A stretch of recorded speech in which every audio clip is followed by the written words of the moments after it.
नमस्कार देशवासियों। हम लोग देश के विभिन्न मुद्दों पर हमेशा बात करते हैं, लेकिन हमारे देश के जो आज की परिस्थितियां चल रही है, जिस परिस्थितियों से देश के सामान्य मानवीय जूझ रहा है, बढ़ती महंगाई और हमारे ईंधनों के दाम को लगातार बढ़ाया जा रहा है। इस कारण से जो हमारा सामान्य मानवीय है वो लगातार महंगाई के दंश को झेल रहे हैं। वैसे स्थिति में हम सभी देशवासियों को सरकार से सवाल पूछना चाहिए, न केवल पूछना चाहिए बल्कि एक एक चीज का हिसाब मांगना चाहिए। यही तो लोकतंत्र है, यही तो प्रजातंत्र है। और जब प्रजातंत्र में जनता ही नहीं पूछेगी सवाल सरकारों से, तो फिर कौन पूछेगा। आप लोग जानते हैं कि आज के समय में मीडिया केवल और केवल सरकार की गुणगान करने में लगी हुई है। न केवल आज ऐसा हो रहा है बल्कि कांग्रेस के कालखंड में भी मीडिया इसी प्रकार की भूमिका में थी। यानी आप लोग जानते हैं कि मीडिया को चलाने के लिए पैसे की ज़रूरत होती है, धनराशि की ज़रूरत होती है, और वो धनराशि मुख्य रूप से कहाँ से आता है, तो सरकार के विज्ञापनों से आता है, एडवर्टाइजमेंट से आता है। और अगर सरकार के खिलाफ मीडिया तंत्र बोलेगा तो उसे एडवर्टाइजमेंट नहीं मिलेगा। एडवर्टाइजमेंट नहीं मिलेगा तो आज के कंपटीशन के दौर में, प्रतिस्पर्धा के दौर में, दो मीडिया तंत्र एक दूसरे से आगे निकलने की दौड़ में पीछे रह जाएगा। वैसे स्थिति में सारे मीडिया चैनल, जो बड़े बड़े टीवी चैनल हैं, जिनका कि आप रोज टीवी चैनलों पे उनका कार्यक्रमों को आप देखते हैं, वो सरकार के ही मुख्य रूप से एक प्रवक्ता की तरह कार्य करते हैं। न केवल आज ऐसा हो रहा है बल्कि कांग्रेस के कालखंड में, यूपीए के कालखंड में भी आप देखे होंगे कि जो आज टीवी एंकर जो भाजपा के समर्थन में बोलते हुए दिखाई दे रहे हैं, ठीक वैसे ही कांग्रेस के समर्थन में वो लोग कांग्रेस के कालखंड में दिखाई देते थे। तो मीडिया चैनल आपसे मीडिया की जो भूमिका है उसको दरकिनार करते हुए, बल्कि अपनी कमाई के भाग दौड़ में आपसे अच्छी खबरें नहीं दिखा रहा है, आपको वास्तविकता से परिचित नहीं करा रहा है। वैसे स्थिति में हमारा और भारतीय राष्ट्रीय जनधर्म पार्टी के कार्यकर्ता होने के नाते, अपना देश के प्रति अपने कर्तव्य को समझने के नाते आप सभी को बताने की जरूरत है। मित्रों, आज जो पेट्रोल और डीजल के दाम में लगातार एक सप्ताह में 2 बार वृद्धि हुई है, वो सामान्य वृद्धि नहीं है, बल्कि आपको एक एक रुपये, 2-2 रुपये, 50-50 पैसे के माध्यम से आपके तिजोरी के राशि को सरकार पूरी तरह से खींच रही है। क्या दिखा करके कि वैश्विक जो अभी विश्व में वार चल रहा है, उसके कारण, जो मिडिल ईस्ट में वार चल रहा है, उसके कारण तेल के दाम प्रभावित हो रहे हैं।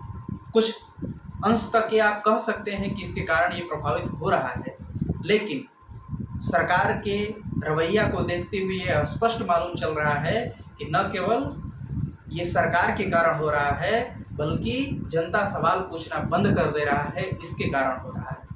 आप देखिए, इलेक्शन का समय चल रहा था, क्या उस समय वार नहीं चल रहा था? क्या परिस्थितियां उस समय नहीं थी?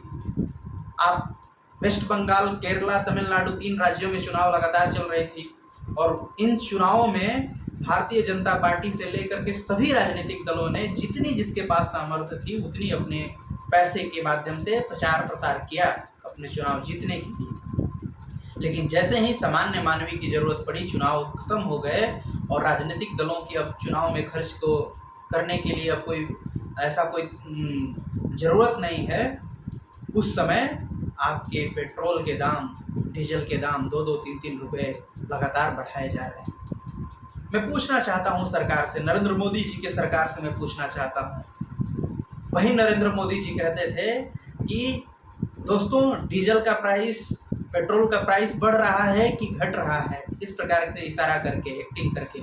लेकिन आज नरेंद्र मोदी जी क्या कह रहे हैं? कह रहे हैं कि मित्रों, 1 साल के लिए डीजल का उपयोग, पेट्रोल का उपयोग बंद कर दीजिए, कम कर दीजिए। क्या ऐसा आधुनिक इतिहास में कभी देखने को मिला है कि संसाधनों के उपयोगिता के कम करने के कारण में देश का आर्थिक स्थिति मजबूत हो गया हो? कम से कम हमारे तो ज्ञान में नहीं है ऐसा। नरेंद्र मोदी जी, भारतीय जनता पार्टी के सरकार से मैं ये पूछना चाहता हूँ कि जब आप विपक्ष में रहते हैं तो ये आपकी मजबूरी क्यों नहीं दिखाई देती है जो आज आप मजबूरी दिखा रहे हैं देशवासियों के सामने? जब आप सरकार में होते हैं तभी आपको देशभक्ति के इस प्रकार के आह्वान तभी क्यों याद आती है? आप विपक्ष में रहते तब पर भी तो आपको याद आना चाहिए था। विपक्ष में लगातार आप सरकार पर हमलावर होते हैं। और मैं कांग्रेस की भी बात नहीं करना चाह रहा हूँ, क्योंकि कांग्रेस के कालखंड में भी ऐसी ही व्यवस्था देखने को मिली है, इसलिए कांग्रेस से भी आशा करना एक पूरी तरह से बेईमानी होगी। अगर मिडिल ईस्ट में वार हो रहा है तो आपके पास में ऑप्शन है रूस से तेल खरीदने का, तो आप ट्रंप के दबाव में क्यों कर रहे हैं? उस समय आपकी 56 इंच का सीना कहाँ चला जा रहा है? देश पूछना चाहता है। आप जा करके आप गल्फ कंट्री में जा करके, सऊदी अरब में जा करके, ओमान में जा करके, आप जा करके एकदम बाहें फैला फैला करके गलवहियाँ कर रहे हैं। उस समय आपकी विदेश नीति कहाँ चली जा रही है कि आपको तेल नहीं निर्विरोध मिल पा रहा है? आपको सस्ते तेल जो रसिया देने के लिए तैयार है, आप उससे नहीं खरीद पा रहे हैं। क्यों? क्योंकि हमसे अमेरिका नाराज हो जाएगा, हमें वेनेजुएला से खरीदने के लिए विवश होना पड़ रहा है। ऐसा क्या परिस्थिति बन गई है कि भारत जैसे स्वतंत्र राष्ट्र को इस प्रकार की कदम उठानी पड़ रही है? देश पूछता है आपसे कि हम आज से पहले अमेरिका के सामने इतने ज़्यादा नतमस्तक कैसे हो रहे हैं? कांग्रेस के कालखंड में भी अमेरिका से हम लोग डरते थे, हमारी सरकारें डरती थी। और आज वही भाजपा के सरकार में भी, जिसकी कि आपने कह करके चुनाव जीता है कि हम 125 करोड़ देशवासियों का देश हैं, हम दुनिया पर दबाव बना सकते हैं, दुनिया हम पर कैसे दबाव बना सकती है, ये आपने कह करके चुनाव जीता है। फिर भी आपकी वही दशा दिशा दिखा रही है जिस प्रकार से कांग्रेस गवर्नमेंट में थी। आज हम ईरान के साथ में हमारा संबंध, व्यापारिक संबंध पहले से बहुत अच्छा था। आज ईरान हमारे टैंकरों पर गोलीबारी कर रहा है, उसके पीछे कौन सी आपकी विदेश नीति की सफलता मानी जा रही है? ये पूछता है भारत। और विपक्ष इसमें चुपचाप मौन है। देश के मुख्य विपक्षी दल कांग्रेस इस प्रकार के मुद्दों से दूर भटक करके SIR और डिफरेंट प्रकार के मुद्दों को ध्यान में ला रहा है, जबकि जनता के जो थाली से जुड़ा हुआ मुद्दा है, रोजमर्रा के दिनचर्या से जुड़ा हुआ मुद्दा है। आज आपको कोई व्यापार करना है तो आपको ट्रांसपोर्टेशन के माध्यम से आपको एक सिटी से दूसरे सिटी जाना ही पड़ेगा। वैसे स्थिति में पेट्रोल और डीजल जो कि मुख्य ईंधन है गाड़ी को चलाने के लिए, उसकी दाम में बढ़ोतरी होना यानी आपकी सारी प्रकार की चीज़ों पर बढ़ोतरी होगी, क्योंकि ट्रांसपोर्टेशन महंगा होगा तो सामान महंगा होगा। कंपनियों से जो सामान चलेगी, जो खाद्य सामग्री चलेगी, वो आते आते सामान्य मानवीय के पास में उसके 2-2, 3-3, 4-4 रुपया बढ़ने लगी है। आज हमारा देश पर कैपिटा इनकम के मामले में इतना नीचे जा चुका है कि प्रत्येक दिन 100-150 की कमाई करना कुछ राज्यों के मुश्किल हो रहा है, बिहार जैसे, झारखंड जैसे राज्यों का।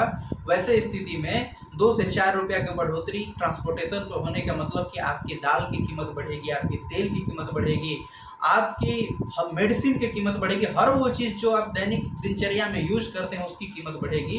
लेकिन प्रधानमंत्री जी तो धुरंधर के भांति गले मिल रहे हैं। देश को ये भी जानकारी प्रधानमंत्री जी देना चाहिए आपको कि जब देश में तेल की इतनी किल्लत आ रही है, देश ईंधन के ऊर्जा आपूर्ति के मामले में काफ़ी जूझ रहा है, देश के लोगों को ऊर्जा आपूर्ति नहीं हो पा रही है, तो वैसे स्थिति में जो प्राइवेट कंपनियां जो कि रिफाइनरी का काम करती हैं, जैसे रिलायंस हो गया, अडानी पावर प्लांट हो गया, ये सारी चीज़ें, ये जो हम लोग इंपोर्ट कर रहे हैं तेल, उसका 40% हिस्सा क्यों हम लोग रिफाइन करके दूसरे देशों को बेच रहे हैं? जब हमारे ही देश में, हमारे ही देश की ज़रूरत पूरा नहीं हो पा रही, कोई व्यक्ति क्यों कमाता है? अगर एक व्यक्ति एक परिवार के रूप में सोचा जाए तो कोई व्यक्ति क्यों कमाता है? वो इसलिए कमाता है कि अपनी ज़रूरतों को पूरा कर सके। अपनी ज़रूरतों से ज़्यादा जब होती है तब वो मुनाफे के तौर पे या बिजनेस में इन्वेस्ट करता है। लेकिन हमारी तो प्राइवेट कंपनियां, हम लोग जूझ रहे हैं, हम लोग की रोज़मर्रा की स्थिति में हम लोग एक रुपये जुटाने के लिए मोहताज होते जा रहे हैं, और हमारी कंपनियां जो हैं दूसरे देशों को मुनाफे कमाने के लिए तेल बेच रही हैं। 40% तेल आज भी जो है इतने क्राइसिस के समय में दूसरे देशों को भारत बेच रहा है। आपका क्या ये जिम्मेदारी नहीं बनता है कि आपको इस पे रोक लगाया जाए? प्रधानमंत्री जी, ये 56 इंच का सीना राष्ट्रवाद के नाम पर आपको दिखाई देता है। आप जो इलेक्शन जीत रहे हैं वो भूलिए मत कि आप विकास और देश के अर्थव्यवस्था को ठीक करने के नाम पर जीत रहे हैं, बल्कि आप हिंदुत्व के नाम पर जीत रहे हैं, हिंदुओं की सुरक्षा रक्षा की बात करके जीत रहे हैं। चाहे आप किसी भी इलेक्शन को देख लिया जाए, चाहे आप वेस्ट बंगाल के इलेक्शन को देख लिया जाए, चाहे आप उत्तर प्रदेश के इलेक्शन को देख लिया जाए, अथवा बिहार के इलेक्शन को देख लिया जाए। दूसरा सवाल, मैं देश के सभी राजनीतिक दलों से पूछना चाहता हूँ, एक राजनीतिक दल के कार्यकर्ता होने के नाते, भारतीय राष्ट्रीय जनधर्म पार्टी के धर्म योद्धा होने के नाते मेरा पूछने का ये अधिकार है कि जब देश में हम लोगों की इतनी सारी मुद्दा है, सब कुछ है, हमारा देश ऐसे ही गरीबी के नाम पर वर्ल्ड बैंक से कर्ज लेते आ रहा है, न केवल देश कर्ज ले रहा है बल्कि हमारे राज्य भी वर्ल्ड बैंक से कर्ज लेते आ रहे हैं, आरबीआई से कर्ज लेते आ रहे हैं। वैसे स्थिति में आप सभी लोग इतना फ्री बीज डायरेक्ट बेनिफिट के नाम पर योजना बना करके आप 10-10, 15-15 हज़ार, 20-20 हज़ार रुपये का बौछार कर रहे हैं जिससे कि आपको वोट मिल सके। ऐसा क्यों हो रहा है जब हमारे देश में महंगाई इतनी तेजी से बढ़ रही है? क्या विश्व के सबसे बड़े राजनीतिक दल भारतीय जनता पार्टी जो अपने आप को कहती है, क्या उसकी ये जिम्मेदारी नहीं होती है कि इस प्रकार के इनिशिएटिव ले? चुनावों में संसाधनों की खर्च कम हो सके इसके लिए इनिशिएटिव ले? क्या उसकी जिम्मेदारी नहीं बनती है? भारत के नागरिकों को इतना भी पूछने का हक नहीं है मोदी जी? अरे मोदी जी, आपका जो वोट मिल रहा है वो भारतवासियों को हिंदुत्व को बचाने के लिए मिल रहा है, लेकिन उसके बदले में आप क्या दे रहे हैं? 3-3 हज़ार करोड़ का अल्पसंख्यक के नाम पर के आप बजट दे रहे हैं। 3-3 हज़ार करोड़ बजट जो है हिंदुओं से छीन करके दूसरे को दे रहे हैं और उस पर कोई बात नहीं कर रहा है, कोई मीडिया बात नहीं कर रही है और अपने आप के हिंदुत्व के पुरोधा बन करके बैठे हुए हैं। हमारा देश जो कांग्रेस के कालखंड में, जो यूपीए के कालखंड में, जिसको कि बोला जाता है लेफ्ट की अलाइंड पार्टी, यानी जो कि हिंदुत्व के मुद्दों को उतना प्राथमिकता नहीं देती है, उसके कालखंड में भारत जो था बीफ एक्सपोर्ट के मामले में चौथे नंबर पे था। मैं देशवासियों को याद दिलाना चाहूँगा कि भारत उस समय चौथे नंबर पे था, लेकिन आज भारत दूसरे नंबर पे है। आपने क्या किया है गौरक्षा के लिए? आपको किस हम मानक पर माने कि आप हिंदुत्व के रक्षक हैं, आप हिंदू के रक्षा कर रहे हैं? वो तो गरीब मनाइए, वो तो कहिए सुप्रीम कोर्ट का मैं आभार देना चाहता हूँ और देशभक्त विष्णु शंकर जैन और वैसे तमाम वकीलों को मैं धन्यवाद देना चाह रहा हूँ कि राम मंदिर पर डिसीजन आ गया। नहीं तो आपको 330 का 346 सीट देने के बावजूद भी आप संसद में कानून नहीं बना रहे हैं और बदले में आपने क्रेडिट लिया उद्घाटन करके। चलिए कोई बात नहीं, जिसकी सरकार होती है वो क्रेडिट लेती है, इसमें भी कोई गुनाह वाली बात नहीं है, लेकिन आपको काम तो करना चाहिए। आज भोजशाला का फैसला आया है। भोजशाला के फैसला में हमारे विष्णु शंकर जैन जो राष्ट्रभक्त वकील हैं, उनके अथक प्रयास से और जो वादी लोगों ने अपना पैसा खर्च करके कोर्ट में जा कर के अपना संघर्ष किया है, उसके आधार पर आज फैसला आ रहा है। और देख रहा हूँ कि टीवी पर, चैनलों पे आपके समर्थित संगठन और आपके वैचारिक संगठन के लोग उसको एकदम महिमा मंडित करने लगे हैं कि सरकार के कारण हो रहा है। अरे मोदी जी, अगर आपसे विकास नहीं संभल पा रहा है, आपसे देश की अर्थव्यवस्था नहीं संभल पा रहा है, तो आप $5 ट्रिलियन इकोनॉमी की क्या कल्पना करा रहे हैं? जनता को क्यों मूर्ख बना रहे हैं? और कांग्रेस जैसे पार्टी जो कि अपने आप को पुरानी पार्टी कहती है, वो एकदम हाथ पे हाथ बांध करके एकदम लग रहा है कि असहाय की तरह आपके सामने एकदम नतमस्तक करी हुई जा रही है। वैसे स्थिति में विपक्ष की भारत में कोई भूमिका नहीं रह गई है, क्योंकि विपक्ष स्वयं से कमजोर होना चाहता है, समाप्त होना चाहता है। और आने वाला समय में जैसा कि मैं देख रहा हूं, जैसा कि देशवासियों के सामने परिणाम आ रहे हैं, कांग्रेस अपने अस्तित्व के साथ जूझने लगी है। प्रधानमंत्री जी, आपसे करबद्ध प्रार्थना है, देशवासियों को इतना कष्ट मत दीजिए, इतना मत कष्ट दीजिए कि उनके थाली से रोटी दाल जुटाने के लिए संकट आ जाए। आप हिंदुत्व के नाम पर अगर काम करना चाह रहे हैं तो कहिए कि मैं विकास का नाम कुछ नहीं करना चाहता हूं, देश की अर्थव्यवस्था के साथ कुछ नहीं करना चाहता हूं, मैं सिर्फ और सिर्फ हिंदुत्व का काम करना चाहता हूं। और अपने साथ 10 हिंदुत्व के नाम पर हिंदुओं की रक्षा, सुरक्षा और उनके भविष्य और सांस्कृतिक आज़ादी के लिए आपने 10 ऐसा कार्य किया है, वो गिनाइए देश के सामने। मैं मान जाऊँगा कि आप हिंदुत्व के पक्ष में काम कर रहे हैं।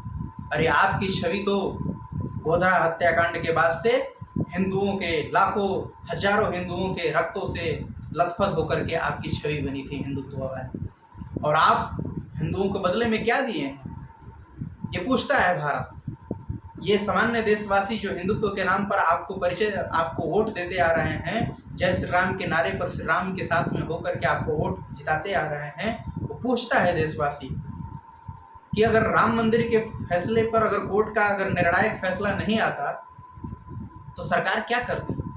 सरकार वही करती जो कॉरिडोर के नाम पर काशी विश्वनाथ में कर रही है, और वहीं आपको कॉरिडोर डेवलपमेंट के नाम पर आपको मथुरा जन्मभूमि में कर रही है। इसके अलावा आपने किया ही क्या है हिंदुत्व के नाम पर?